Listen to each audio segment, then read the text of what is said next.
Okay, I wanted to show you a couple more things you could do with watercolor.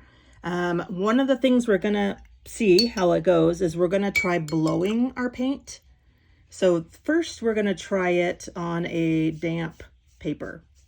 So you can see I just painted my paper with water. Maybe a little wetter than I want, but that's okay. I'm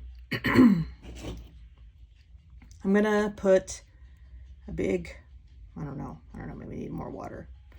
I got to get one of these colors kind of wet enough for me to drip it up there in a puddle. So let me try this one. Okay, I'm going to put it here. Oops. You can see it kind of ran. I don't know if it'll let me blow it, but let me try. I got a straw here.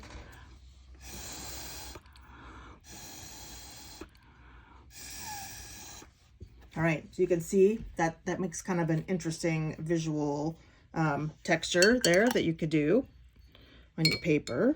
Now I'm going to try to do it on dry paper. So I'm going to try and make a little, you see it kind of stands up this time and doesn't sink in. So it's actually going to blow but stay itself here. So we'll add a little, so another color here.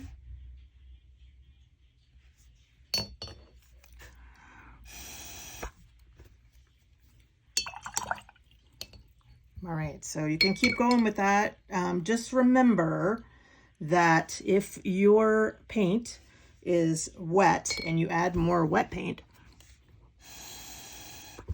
it's going to blend instead of just layering one on top of the other. Okay, so we have dripping wet paint on wet paper and then blowing the result. Then we have dropping paint on dry paper and blowing the ink. Now I'm going to show you what will happen if I try to drip ink from above. I don't know if it'll work. There we go.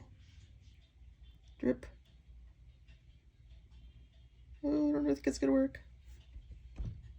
Oh, it's more like a splatter. Well, that doesn't really do anything. Ignore that. Okay, so what we're going to do instead is I'm going to show you what happens when you drop alcohol onto your wet paint. Just regular old rubbing alcohol. Okay, so you see here I have green, square of green. Now I've got my rubbing alcohol here, and I'm using one of these little pipette dealios. So alcohol, now I'm going to drip it on my wet paint. See, and it's going to make that cool kind of pattern that you can see in there. Now the last thing I want to talk about is glazing.